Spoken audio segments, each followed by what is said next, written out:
Also, okay, so basically the first two are saying that like businesses aren't doing anything like to make the consumer happy. They're just trying to make money to make themselves happy. Like do whatever themselves. I just hate that. I hate greed and stuff of like business and stuff. I don't know. I just think that really.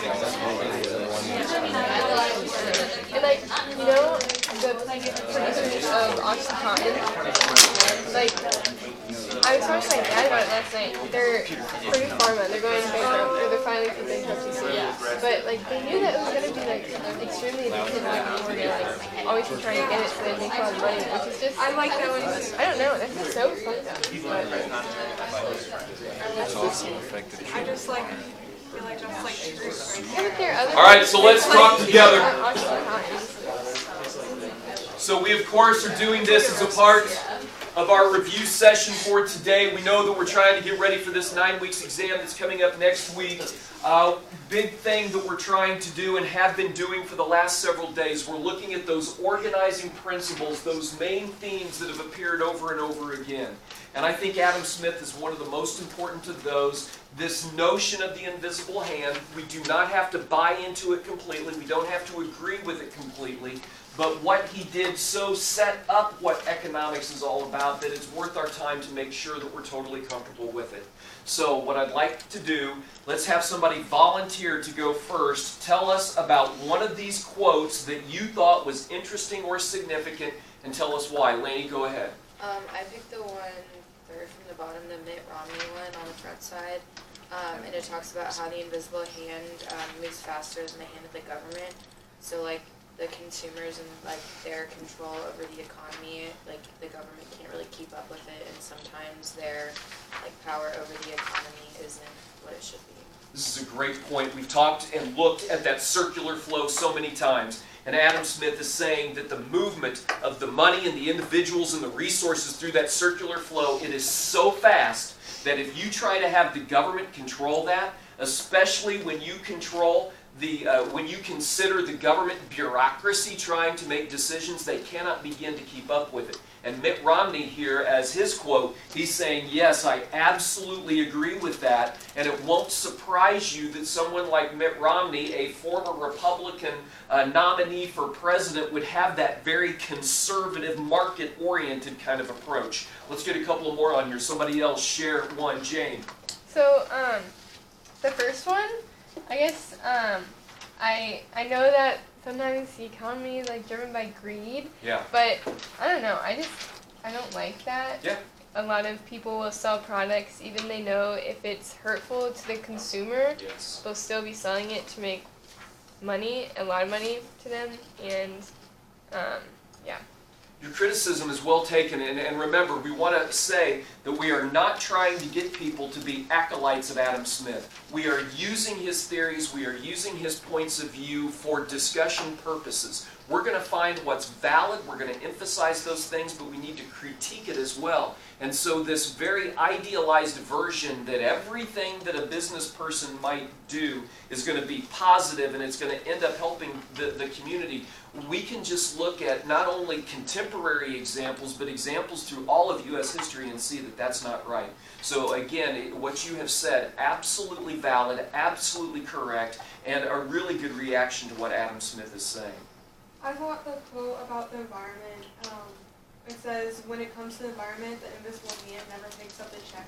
Yeah. I thought that was really true for me because the whole theory is about self-interest and greed, and the environment always takes a second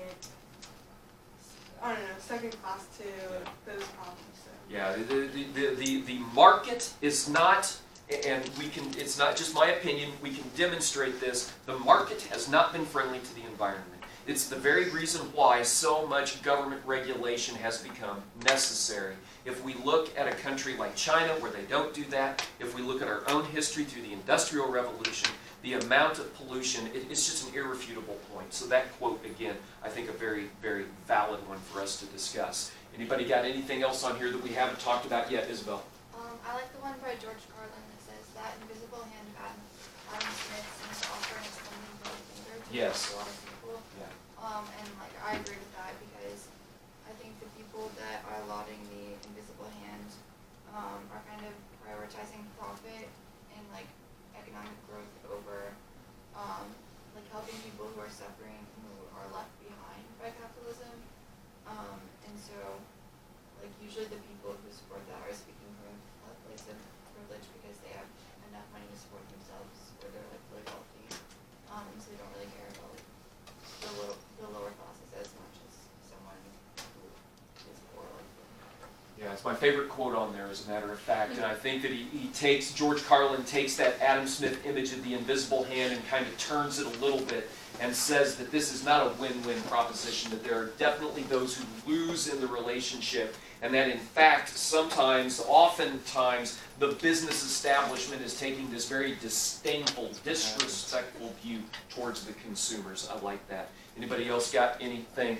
Go ahead. I like the one from W. Brian Arthur that says that the invisible hand isn't perfect. It's like a little bit arthritic because that's more or less what I believe.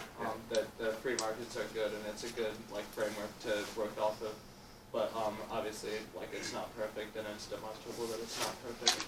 And so it's important to have government intervention to like correct and to correct and like to guide the free market in certain areas where it's not like performing how it should be. Yeah, it's a great comment from you, and I really like this image as well. And so many times we've talked about the economy being like a body, being like a living organism. And so to say that the hand is arthritic kind of continues that. And the notion that on its own it can do good things, but it doesn't say that there's never a need for some kind of assistance, augmentation, or aid. There certainly is a need for that. Yeah.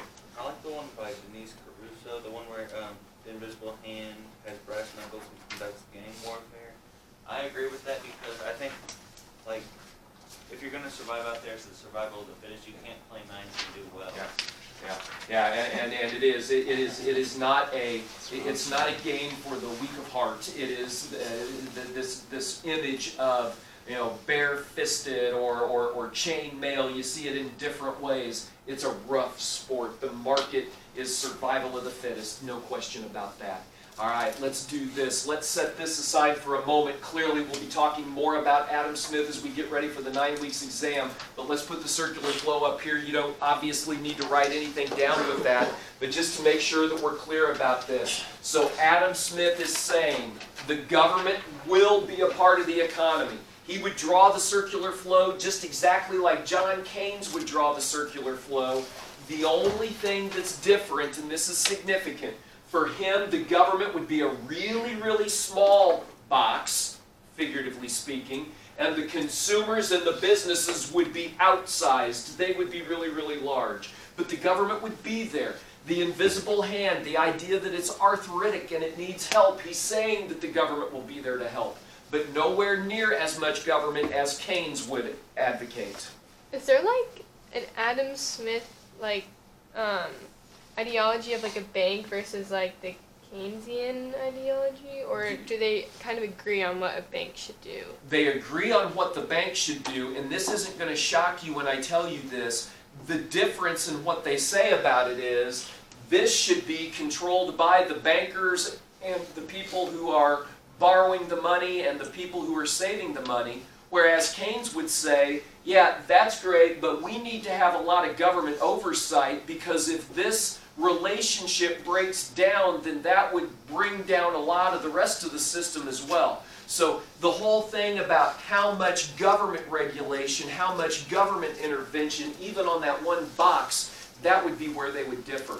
Just like they would agree that, both of them would agree that there's going to be international trade, but Keynes is going to say, we need to have the government managing that. There need to be tariffs and regulations and rules and quotas and all of that. And Adam Smith is much more like, hey, just let it go, and however it works out, that's what's going to be best for everybody. Okay? Anything else on here? let's do our recap from the last couple of days. So we're talking about total spending, and we're going to continue to talk about total spending. This is our aggregate expenditure model. In and of itself, we are not doing very much with that. Remember that this is just the one that sets up this unit, kind of a visual prop for us to remember that there is this direct relationship between the spending, the real GDP, the income, and the employment. But what we've really focused on now are the marginal propensities. How likely you are to spend extra income as it comes in, how likely you are to save extra money as it comes in. This is the marginal propensity to save and the marginal propensity to consume. If you've had any kind of absences over the last couple of days, these are notes that you want to look at so that we can go through them together and make sure that this is clear. Yesterday, we introduced the multiplier. The idea that when money gets spent in the economy, whatever that amount is, the final impact on the economy is greater than whatever the initial amount was. And so to say that a little more simply, we just said, if I spend $1 in the economy, then that is going to domino affect its way through the economy, and it's going to impact the lives of many people and many institutions, and every time it does, the economy is going to grow. And there's a little bit of math to this. We take 1 over the MPS, if that's what we're given, which is the same thing as saying 1 over 1 minus the MPC. Because as we saw on the previous screen, those two things added together always equal 1. Here, we're going to do a workbook activity for tomorrow, maybe even for Monday. We'll kind of see how the time works out, where we'll be able to do some practicing with that math. Okay? Let's go ahead then and write down, if you would, in your notebooks, the word Launchpad.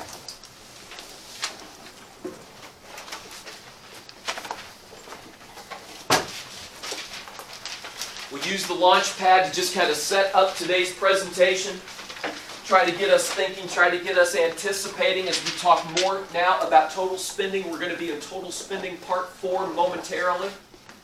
So I'm going to make a statement here, and I need you to react to the statement. The statement says that the marginal propensity to save. All right, so this topic from the last couple of days, my statement says that the MPS is the most important concept we have studied this 9 weeks.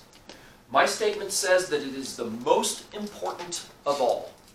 And I want you to either agree with that, and if you do, you're going to say, well, here's why the marginal propensity to save would be so important to know.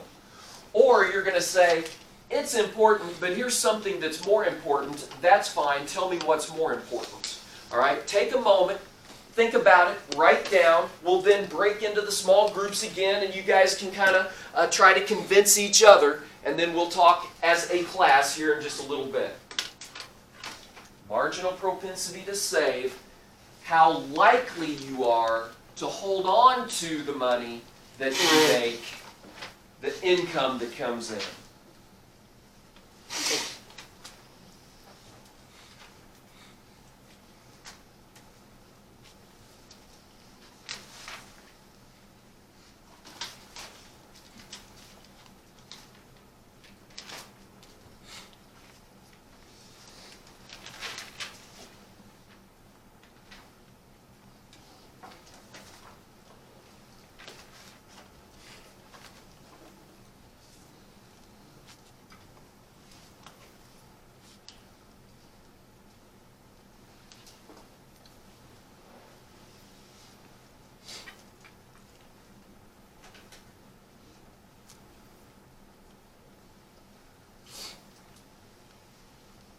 Let's have you try to convince each other.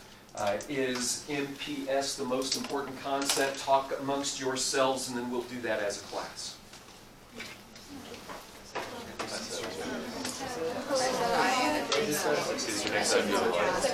was thinking in regards to this.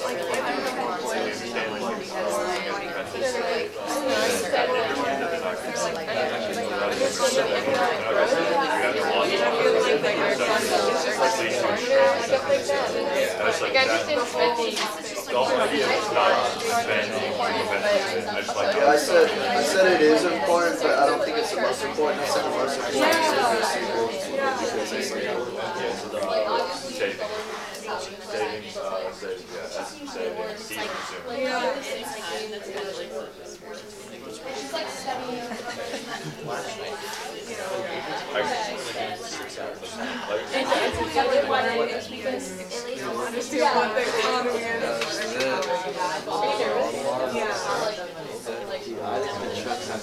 All right, let's do a show of hands on this.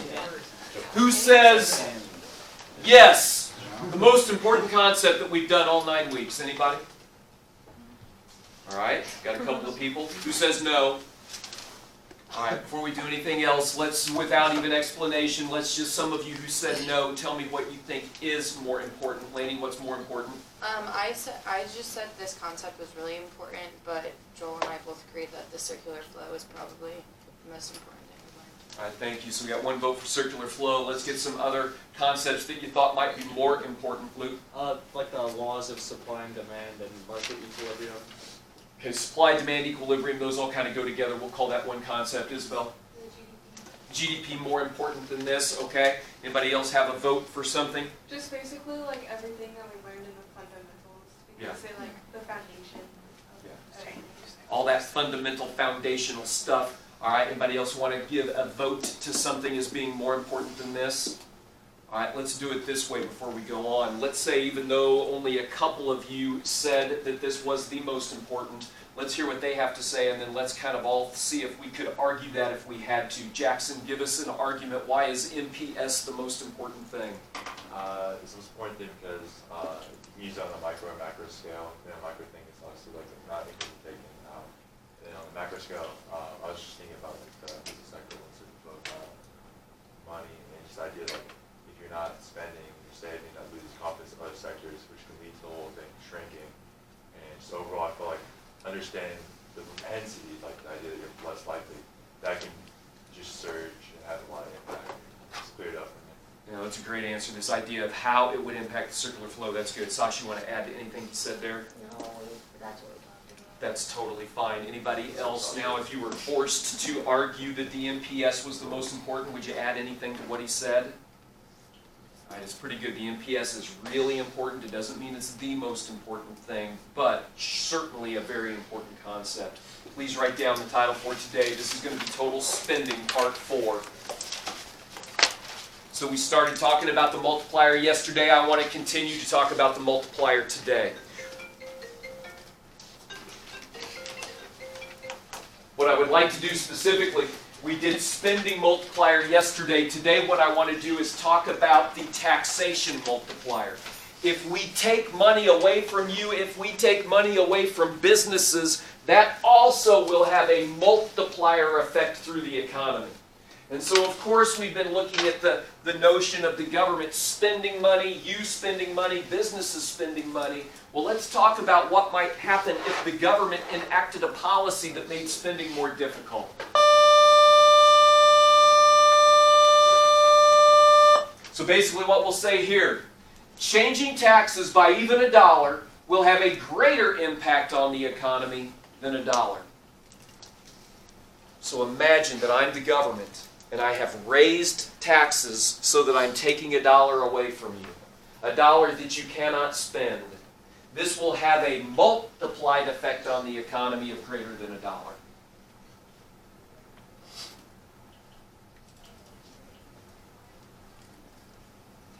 We're talking magnitude here, so it depends on how far you do this, but I think that even ideologically we can get everybody to agree that if we raise taxes too much, that can hurt the GDP, the employment, and the income.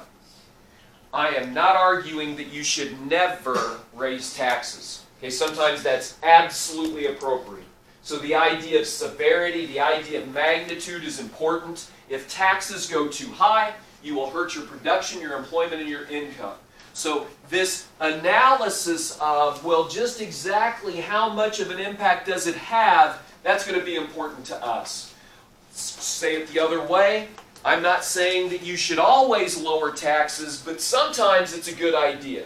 Because by lowering taxes, you can have a positive impact on the GDP, the employment, and the income. Like we did yesterday, the analysis now is about how much. Like with the spending multiplier, there is a taxation multiplier. And again, when we do this activity in the workbook, we'll be able to practice this a little bit, but let's look at it today. It once again involves the marginal propensity to consume and the marginal propensity to save. We're going to put the MPC over the MPS. We're going to do this as a negative. And the reason that we are is because it's an inverse relationship. If we raise the taxes, the economy goes down.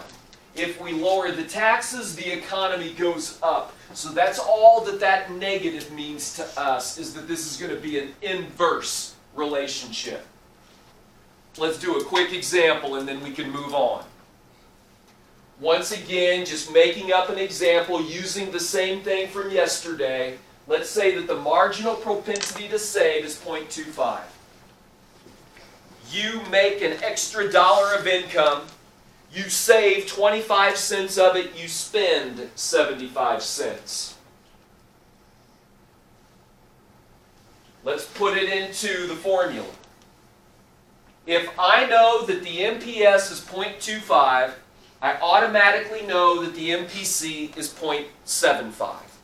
Okay? So 0.75 over 0.25.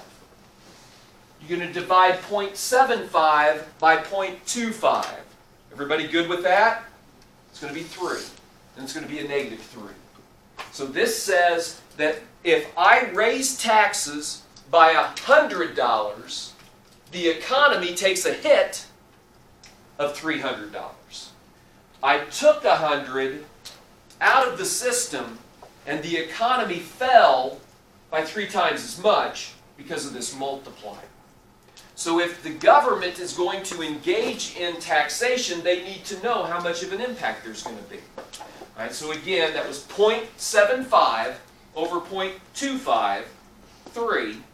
Taxation multiplier is always negative, meaning that when you raise taxes, production, employment, and income go down. When you lower taxes, production, employment, and income go up. And in this case, by 3 times as much. What do you think? Makes sense at all? Luke? So if the MPS were greater than 1, then taxing by $1 would have an effect less than $1, right? Yeah. So what? But think about the logic of that. That would be saying if the MPS was greater than 1, you have somehow managed to save more than you even made. Yeah. But mathematically, you're correct. Wait, what, but no, that's just saving more than yours. Or if the MPS were greater than 0.5. I understand. Yes, that is correct. Yeah, but you couldn't do it greater than 1. Yeah. Yeah.